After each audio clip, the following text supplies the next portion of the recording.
coagulando. Por eso es que no tienen reactivos propios. Utilizamos todo lo que es de suero y por eso tampoco tienen valores normales, porque normalmente hay un montón de exámenes que no hago en estos líquidos. ¿Listo? Entonces, ahora hemos escogido 3 líquidos: pleural, peritoneal y sinovial, porque son los más frecuentes. Jóvenes, me pueden pedir líquido de cualquier cosa. ¿Listo? Porque igual ya les he dicho, como no tengo reactivo, utilizo siempre el de suero y hacemos lo que podemos. Otra cosa muy importante es que usted tiene que sospechar qué cosa tiene el paciente para pedirme. Porque luego vienen, ¿por qué no le hicieron otra cosa? Un momentito. No hay un perfil, no hay algo que tenga que hacer. Muchos de estos líquidos a veces solo me piden un examen porque es un paciente que está en seguimiento y es lo único que les interesa. ¿Listo? Entonces, por eso, ustedes tienen que escribirme. Y otra cosa, los líquidos no se dañan tan... Por ejemplo, líquido cefalorraquídeo sí está bien parametrizado. ¿Listo? Ese sí tenemos... no tiene reactivos propios, pero sí sale todo bien. En estos de aquí, muchas veces vienen, ¿por qué no le hicieron tal cosa? Y yo, porque no me pidieron. Pero, igual que los demás líquidos, se procesan en el turno. O sea, máximo 5, 6 horas y ya está procesado, porque si no también se echó a perder. Y después de eso, ¿dónde va a terminar? En el área de incineración. ¿Por qué? Porque después de eso ya no tiene la misma utilidad. Entonces, por favor, si tienen uno de estos, por favor, vean qué cosa piden. Y si se han olvidado, lo más pronto posible acudan para solucionarlo, porque si no van a tener que volver a mandarme otro líquido, que a veces pasa. Entonces, comencemos con el líquido pleural. Punto número 1, la cavidad pleural no existe. ¿Eso qué significa? Que todo el espacio está llenito. Por eso decimos que es una cavidad virtual. Problema: el pulmoncito es muy suavecito y cualquier cosa puede apachurrarlo y hacer que la cavidad pleural se vuelva real. Es decir, que se puede acumular una gran cantidad de líquido. Cuando el líquido pleural es normal, es seroso. ¿Qué significa? Que es que fluye, ¿listo? Es más o menos como el suero. De ahí viene el nombre, ¿cierto? Entonces, bien líquido. Porque vamos a ver al final, el que se coagula de solo verlo es el sinovial. Entonces ahí tenemos que tener cuidado.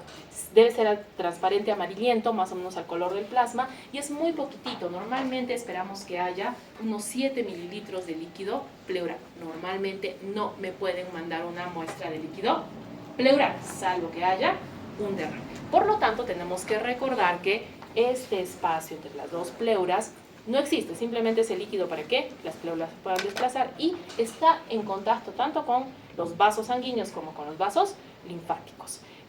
El balance de fuerzas es positivo, eso significa que siempre hay una fuerza empujando a el líquido para que siempre haya producción, pero es una fuerza muy chiquitita, es 6 centímetros de agua. Jóvenes, ¿se acuerdan la fuerza que hacía que el líquido cefalorraquídeo salga? Eso es 20 centímetros de agua. 6 es casi nada.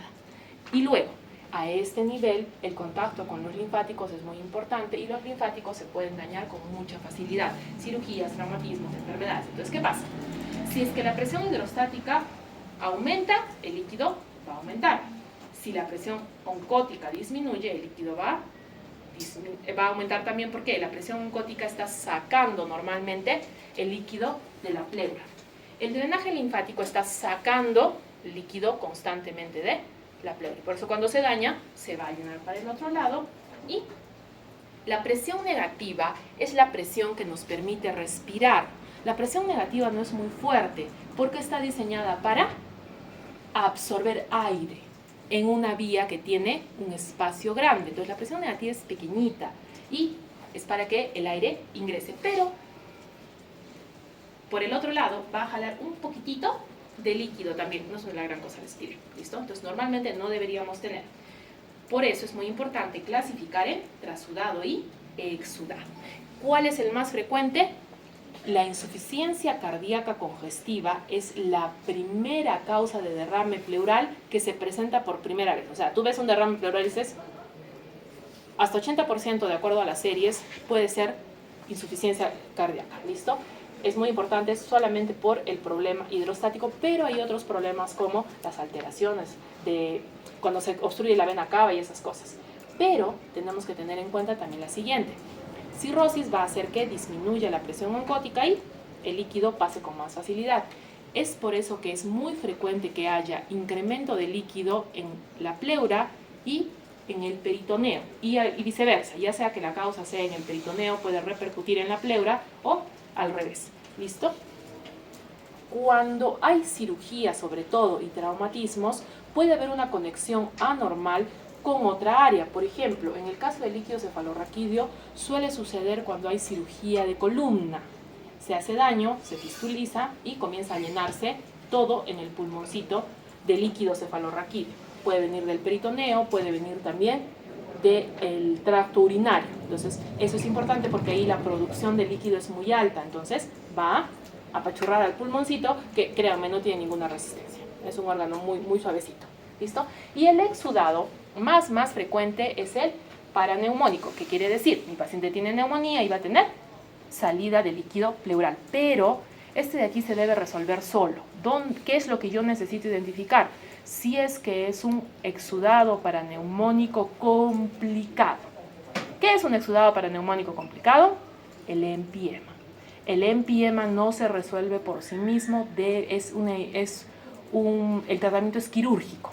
Por eso tengo que hacer el estudio. Si es que es una neumonía normalita, va a resolverse solo. Si no, tienes que intervenir quirúrgicamente. Luego están las enfermedades reumatológicas que van a generar inflamación, y luego también ahí van las neoplasias. ¿Por qué nos preocupan las neoplasias?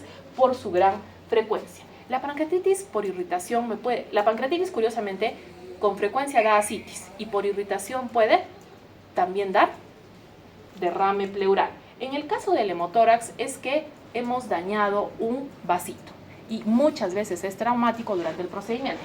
Ahorita vamos a ver cómo vas a causar un hemotórax. Quilotórax es cuando se rompió el vaso linfático, que tiene gran cantidad de lípidos. ¿Cuál es el lípido que más abunda? Triglicéridos. Por favor, no tengo la capacidad de dosar kilomicrones. Se puede, pero es con una técnica bastante cara y que no tenemos. ¿Listo? ¿Triglicéridos está fácil para dosar o no? Eso sí, ¿no es cierto? Muy bien. Y el pseudoquilotórax es el otro, el que tiene colesterol. Se ve igualito, se ve lechoso, pero es el otro. Muy bien. Y la disminución del drenaje linfático, que puede ser porque están tomados por una neoplasia, por cualquier otra cosa, o porque están... Entonces, cuando se hace la punción, jóvenes, es muy importante. Entonces, ahora les vamos a dejar tarea para su siguiente almuerzo fuera de casa. Es en serio, no es chiste. Cuando se come el chicharrón en la parte de la costilla, como se llame, porque tienen que mirar, porque me he acordado también que ustedes no han visto costillas humanas en vivo y en directo porque eran virtuales. Entonces, ¿qué van a hacer con la costilla? Se van a dar cuenta que la parte superior es gordita y la parte inferior está adelgazada. ¿Por qué? Porque queremos proteger las intercostales. Las intercostales tienen un alto flujo y presión porque son ramas directas de la aorta. ¿Eso qué significa? Que si yo voy con mi agujita y me llevo un intercostal, el sangrado va a ser intenso. Eso pasa en los traumatismos y por eso se generan los hemotórax. ¿Listo? Por lo tanto, ¿qué es lo que se recomienda? Ubicar la parte superior donde la costilla está gordita y punzar por encima de ellas para disminuir el riesgo de llevarse un intercostal. ¿Entendido? Entonces, de tarea, la siguiente vez que les toque comer chicharrón con la costilla, van a ver que un lado es gordito y un lado es delgado. ¿Entendido? Muy bien. ¿Por qué necesito sospechar lo que tiene el paciente? Para poder sacar los tubos. Normalmente no sacan todos los tubos, salvo que no sepas qué cosa tiene. ¿Listo? El primero es para bioquímica. Este es el que, si se ha contaminado con un poquito de sangre, no pasa nada, podemos obtener resultados que sean confiables. El segundo ya es para mis celulitas. ¿Qué celulitas tengo? Dos tipos. Las células que se descaman normalmente, que son muy poquitas, y las células del sistema inmunológico. Estas se dividen en polimorfonucleares y mononucleares. Si son muchos mononucleares, tengo que hacer la división de leucocitos y monocitos. Eso es lo máximo que les vamos a dar, los porcentuales. Microbiológico va a ser el tercero, donde ya si es que hay cualquier cosa que estaba contaminando, debe estar libre. Y este de aquí va a ser sobre todo para sospecha de bacterias comunes, bacterias especiales y cultivos. BK necesita un poquito más de volumen porque el rendimiento es muy bajito, como vamos a ver en un momentito. Y por último, Block Cell. ¿Qué cosa es? es para buscar células neoplásicas. Aquí las células son muy poquitas, no es como líquido cefalorraquídeo que tenía miles de celulitas, no.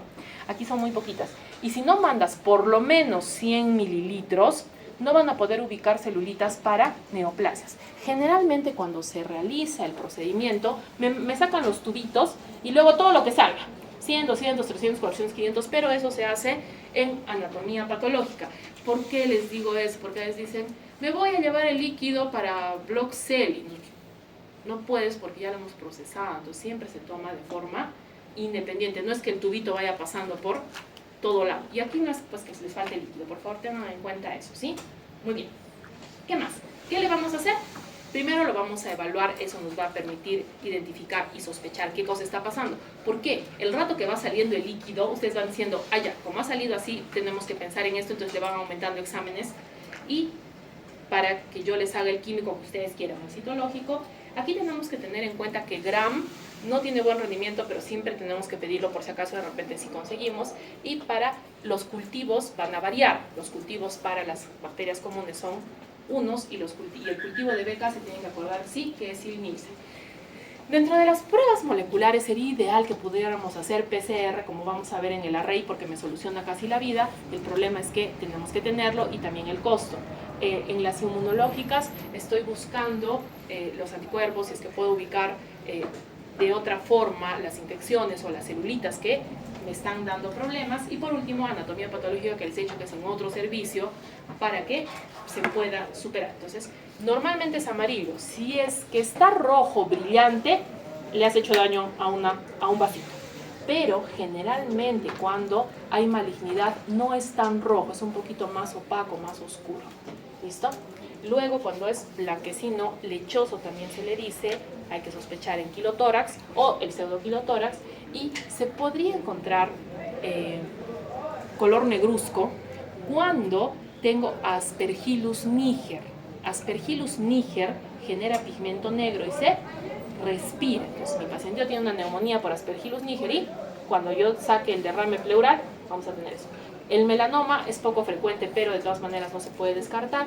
Y también en la pancreatitis va a cambiar hacia un color negruzco. Entonces tengo que tener esas opciones para pedir lo correspondiente. ¿Listo? Y la turbidez va a depender de cuántas celulitas tenga y si es que tengo otros componentes. Generalmente aquí, entre más turbio, más probabilidad de que esto sea un entierro. Y esto nos lleva a los criterios de Light. Por favor, los criterios de Light no existen. O sea, no son una prueba, son un cálculo. Por eso es muy importante que ustedes vengan preparados y mentalizados en que van a tener que dividir, ¿no es cierto? Y por eso tienen que saber qué cosa hay que dividir con qué. La vez pasada el problema fue que me dividieron al revés, ¿no es cierto? Me pusieron el denominador abajo, entonces fue la desgracia. Jóvenes, ¿por qué? Porque eso les va a pasar. Pasa que los internos vienen y dicen, vamos a aplicar los criterios de Light. Dicen, ya, muy bien. ¿Cuánto tiene de proteínas en suero? No hemos pedido. ¿Y dónde vamos a sacar? Por eso es muy importante que recuerden pedir. Lo ideal sería que si van a sacar una muestra de cualquier líquido, también le pidan un perfil de lo que sea que vayan a pedir, de lo que estén sospechando, para que tengan el valor, porque si no, después ¿de dónde? El rato de la visita le dicen, ya, ¿y cuánto sale? Entonces, ¿y cómo se calcula? Hay que pedir tal cosa, ¿y dónde está? Nunca le pidieron. ¿Y qué más les sabe pasar? De que le sacan el líquido y dicen, ya, sí le hemos pedido las proteínas. ¿Y cuándo se las van a sacar? Mañana por la mañana. Tampoco las tienen, ¿entienden? Esas son circunstancias que les pasa cada rato, sobre todo cuando son internos. ¿Listo? Muy bien, entonces tenemos que hacer la relación. Esto sirve para exudados. Cualquiera que te dé positivo ya está. Es un exudado. Para que sea un trasudado, los tres tienen que estar negativos. Esto de la LDH es un poquito, a veces no le toman la LDH en suero, no le pueden calcular, y por eso existe que dice, si tienes 2/3 de la LDH normal superior para suero, ya se considera positivo. Recuerden ustedes que los valores normales varían, por eso no les hago aprender muchos de los valores normales, porque hay metodologías con 120 y el criterio anterior decía más de 200, pero si lo normal es 120, hasta que llegue a 200, mi pacientito no va a aguantar eso. Entonces por eso es muy importante que entienda. ¿Lo hemos dicho ya? Un parámetro, cualquiera que sea, es exudado. Si son los tres negativos, recién es trasudado. Y miren ustedes, mi sensibilidad y especificidad es bastante alta, por eso se los tienen que aprender y tienen que calcularlos. Si tengo el colesterol elevado, vamos a tener un pseudoquilotórax, que generalmente es artritis reumatoide, o si no también puede presentarse en tuberculosis. Y los triglicéridos más de 150 va a ser un quilotórax, que lo más frecuente es que sea traumático. Han hecho cualquier cosa y se han llevado ahí el que drena, y otra opción es que sea un linfoma. La glucosa debería ser como en el suero, pero mi corte es 60 es lo que consideramos ideal. Ahora, cuando ha disminuido entre 30 y 50, tengo que pensar en lupus, neoplasias y tuberculosis. ¿Cuál es la más frecuente? Las neoplasias, de lejos. Cuando lupus tiene serositis, es decir, cualquier derrame, eso está mal, ya está mal. Y tuberculosis hace de todo, o sea que no va a ayudar mucho. Pero lo que es muy importante es cuando baja de 30. ¿Por qué? Porque puede ser el empiema que sea complicado. ¿Y cómo lo corroboro? Con el pH. Si tengo menos de 30 de glucosa y pH menos de 7.2, estoy casi segura de que es un empiema, pero mi diagnóstico diferencial es la artritis reumatoide. Por suerte, la artritis reumatoide tiene muy poca, es mucho menos frecuente que la tuberculosis, pero hay que tenerla en cuenta. ADA es la enzima adenosina desaminasa, que si está elevada me va a hablar de tuberculosis. No siempre sale bien, sobre todo cuando hay contaminación con sangre o cualquier cosa, no va a salir, pero lo tenemos que considerar, sobre todo teniendo en cuenta de que es medio rara esta de la tuberculosis. Entonces, ¿qué celulitas voy a encontrar? Voy a encontrar mayor cantidad de linfocitos y macrófagos. Las células mesoteliales son estas que les digo que se van descamando y son muy poquitas, generalmente menos de 2%, y no debería tener ningún hematía, ¿listo? Lo ideal es que no tenga hematía. Si es que ha habido cierto trauma, en algunos casos se acepta hacer correcciones, en otros dicen no son válidas los cálculos, los diagnósticos que ha realizado usted, ¿listo? ¿Y cómo voy a saber entonces si es un hemotórax? Tengo que hacerle hematocrito al líquido pleural y relacionarlo con el hematocrito de la sangre. Si tengo por lo menos la mitad de uno en relación al otro, ya es un hemotórax. Si tengo menos, obviamente han pinchado una arteria, ¿no es cierto? Muy bien. Ahora, estas celulitas de acá generalmente me van a ayudar y orientar. Más de 10.000, vamos a pensar en neumonía. Eso significa derrame para neumónico. También puede estar en pancreatitis y lupus, pero cuando así es un montón, es un empiema. Entonces ya tengo 3 criterios: la glucosa, el pH y la cantidad de células. ¿Por qué? Porque este paciente tiene que tener su cirugía de drenaje. ¿Listo? Cuando los polimorfonucleares están más de 5%, porque se acuerdan que aquí no había, ¿listo? Ahí es donde tengo que sospechar que es una bacteria. Y si tengo más de 85% de linfocitos, la primera causa es tuberculosis. Luego tengo que pensar en los linfomas, y ya las otras son mucho menos frecuentes. Las células mesoteliales, cuando están más aumentadas de lo normal, me descartan la posibilidad de tuberculosis. Entonces, ¿en qué voy a pensar? En una neoplasia. ¿Listo? Es bien fácil que las bacterias en líquido pleural se dañen si es que sobre todo el paciente ha recibido antibióticos, pero no hacemos siempre por si acaso, no es el que nos ayude. En el caso de tuberculosis tengo que recordar que la coloración es Sil-Nielsen, pero si mi paciente ya ha recibido tratamiento, es mejor el naranja de acridina, que es fluorescente y tiene la ventaja de que va a ser más fácil de encontrarlos a estos micobacterios y vamos a incrementar la sensibilidad del diagnóstico. En el caso de la nocardia, es una bacteria que es bien rara y a veces es una bacteria filamentosa, no es muy frecuente, pero me puede dar una clínica parecida a tuberculosis. Entonces con Sil-Nielsen sí la puedo ver. Entonces, aunque el Sil-Nielsen en líquido pleural no sirve mucho para Mycobacterium tuberculosis, por lo menos te permite ver si es que es otra infección. ¿Listo? Y entonces eso vamos a altura que más o menos logramos un 60% de cultivo, y esto mejora cuando los ponemos en frasquitos de hemocultivo. Los frasquitos de hemocultivo son especiales. El problema aquí son los anaerobios. En el tracto respiratorio hay mucha probabilidad de que haya anaerobios y son bien difíciles de diagnosticar si es que no lo sospechamos. ¿Por qué? Si es que hacemos hemocultivos especiales para anaerobios, sí podríamos ubicarlos, de lo contrario no, porque se van a dar cuenta ustedes cuando estén en el hospital de que muchos de los cultivos son negativos. Entonces, ¿para qué pedimos cultivos? Igual no va a salir nada. No, es que tenemos que tener los medios, tiene que estar la muestra lo mejor posible y el paciente que no haya tomado antibiótico. Comprenderán que no siempre logramos cumplir con todo eso. Esto es lo que les decía de la PCR y el examen molecular. Puedo tener acceso a identificar bacterias, virus y inclusive genes de resistencia a diversos antibióticos dependiendo de lo que me va a dar. ¿Por qué? Por ejemplo, dentro de las bacterias, Clamidia, Legionella y Mycoplasma tienen cultivos muy especiales. Muchas veces ni siquiera están en el laboratorio y por lo tanto no se pueden hacer. Y obviamente para los virus las pruebas también son limitadas.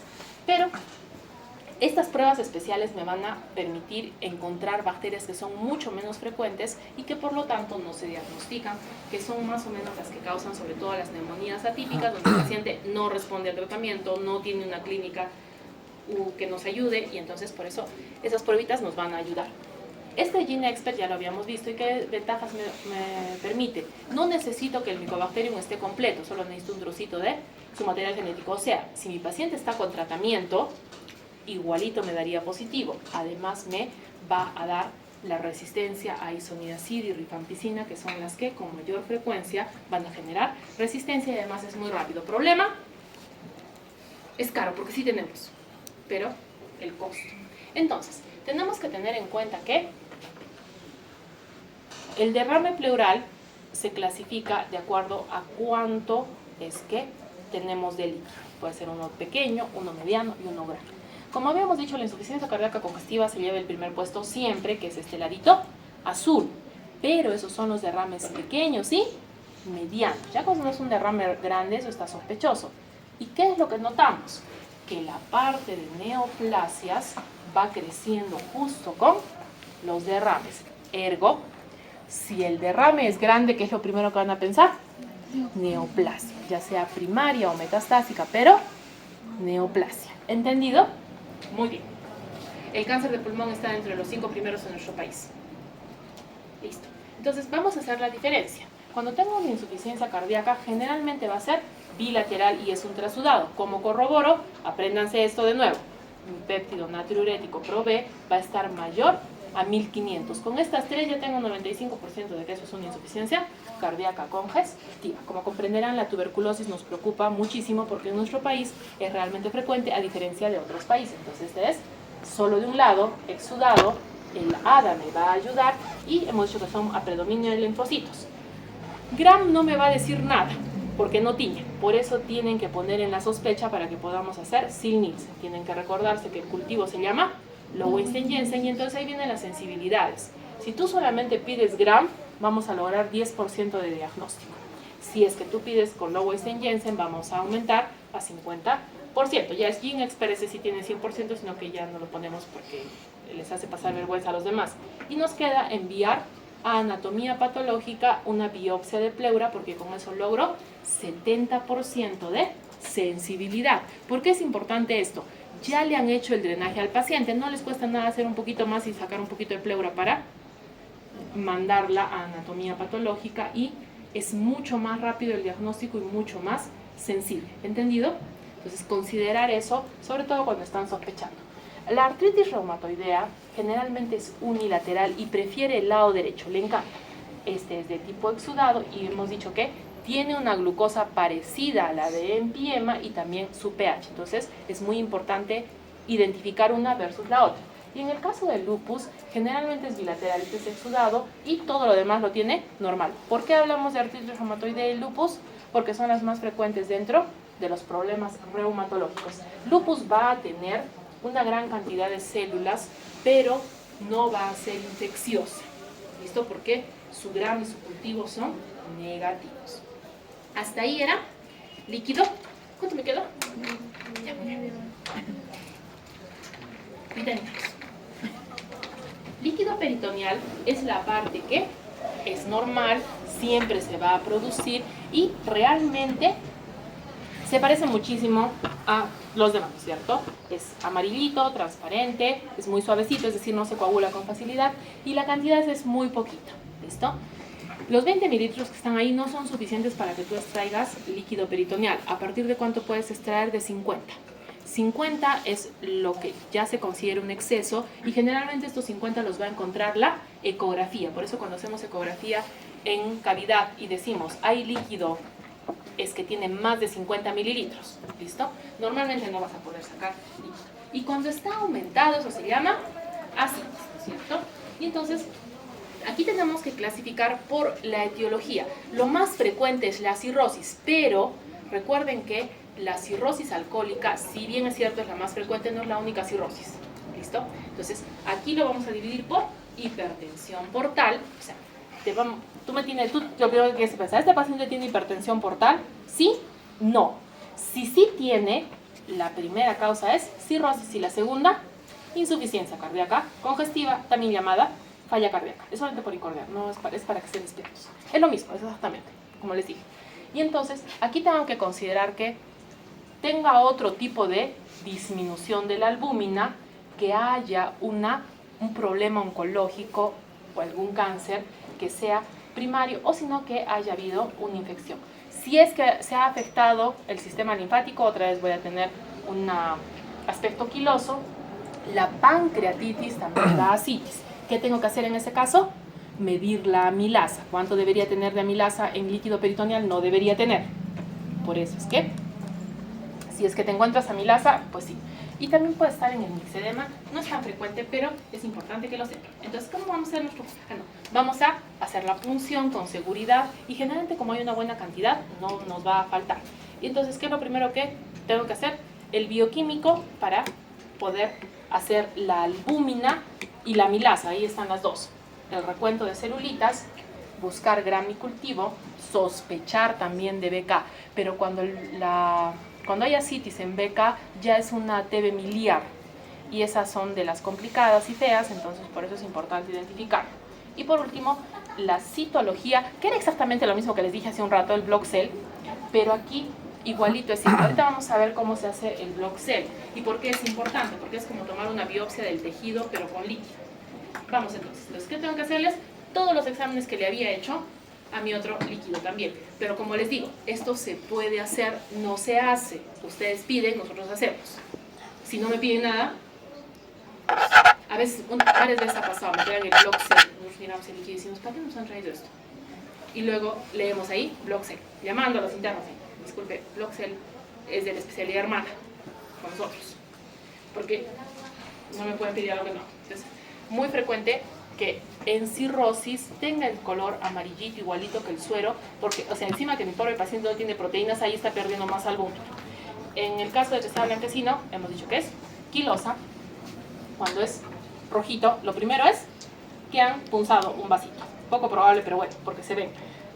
Y luego, si es que es más oscurito, puede ser malignidad o también cuando es por tuberculosis. Y en el caso de que sea negro, melanoma y pancreatitis. La turbidez va a depender de cuántas celulitas tengo.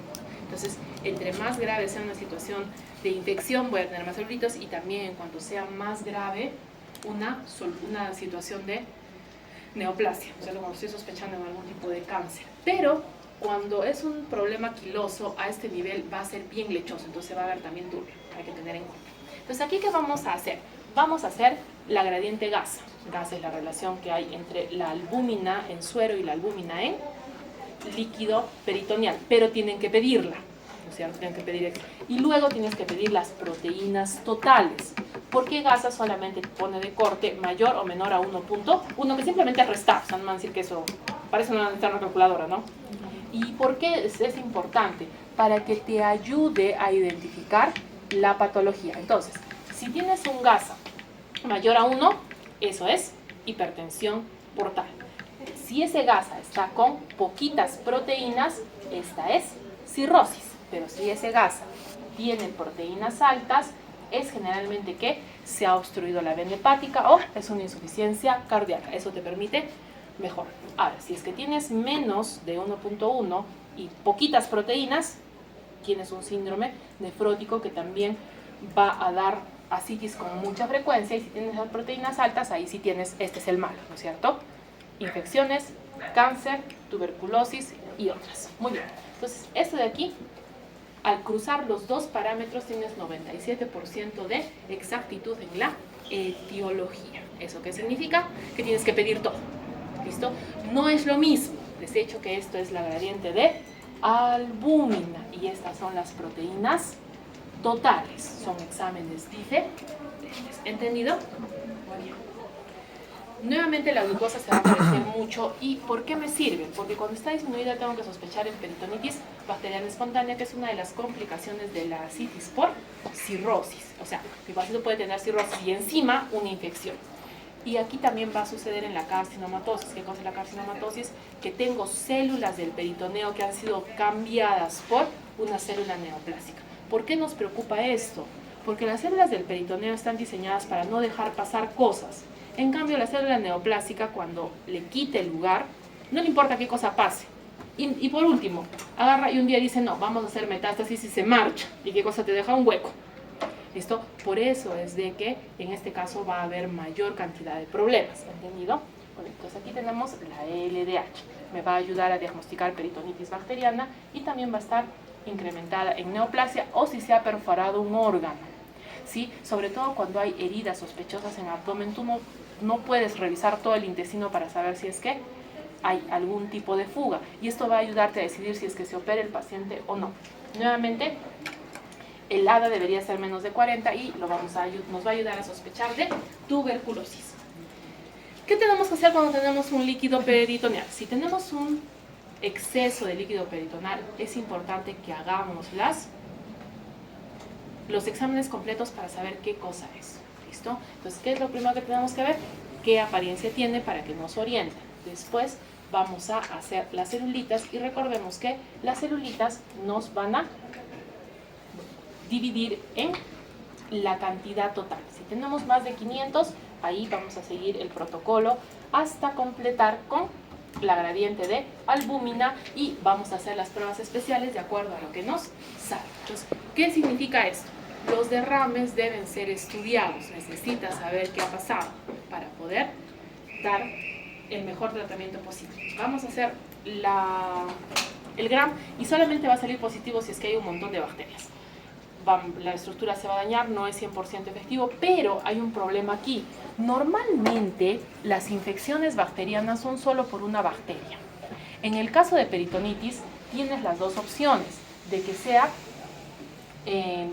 un tipo de microorganismo, o sea, varios. Aquí sí te pueden salir varios cultivos positivos. Obviamente el caso es peor, ¿no es cierto? Y el problema es que el GRAM no va a salir bien. Entonces tenemos que pedir sobre todo cultivos, porque los cultivos que van a lograr incrementar la sensibilidad del diagnóstico. ¿Listo? De todas maneras hacemos Sil-Nielsen para buscar Mycobacterium tuberculosis, pero no nos va tan bien. Mejor nos va con el cultivo, ¿vale? Lo hacemos, pero el problema del cultivo es que tarda mucho. Por eso haces el ADA. Al hacer ADA con Sil-Nielsen tienes más oportunidad de que puedas hacer el diagnóstico. Aquí vamos a encontrar un 70% porque hay mucha mayor cantidad de bacterias y vamos a solicitar por favor de que cuando sospechas que hay una infección también pidas hemocultivos, o sea que se realicen dos cultivos diferentes. Las bacterias anaerobias son muy frecuentes, pero se tiene que avisar que estamos sospechando para poder utilizar el material correspondiente. ¿Qué cosa es el cell block? El cell block es como hacer una biopsia del peritoneo. Por eso necesito por lo menos 100 mililitros. Al realizar la centrifugación, todas las celulitas van a ir hacia el fondo y luego las celulitas las voy a trabajar como si fueran una pequeña biopsia. De esta forma voy a poder hacer todos los procedimientos que estamos acostumbrados para el diagnóstico en cáncer, pero como las celulitas están muy dispersas, a veces necesito mayor cantidad de líquido. Por eso cuando hacen drenajes, varias veces van a ver que les mandan toda la botella, ¿no es cierto? 1 litro o 2 litros para tratar de mejorar la sensibilidad del diagnóstico, porque si bien es cierto, si mandan menos de 100 es bien poco probable que puedan encontrar algo. ¿Entendido? Muy bien. Si es que estoy sospechando en tuberculosis, me iría muy bien utilizar el GenSper porque funciona excelentemente bien. Entonces vamos a pasar al tercer líquido. ¿Listo? Líquido sinovial.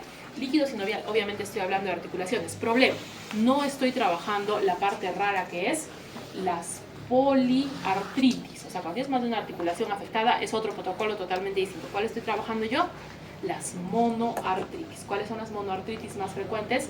Rodilla y hombro. Es casi seguro que ustedes van a ver punción para extracción de líquido sinovial en rodilla. Aquí hay que tener muchísimo cuidado con que sea un procedimiento completamente estéril.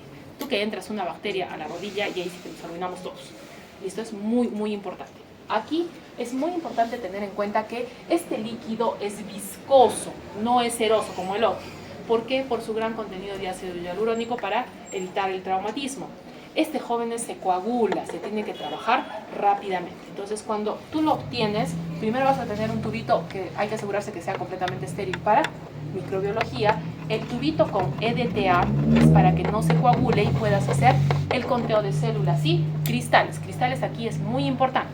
Y el último, el tubito verde, tiene heparina.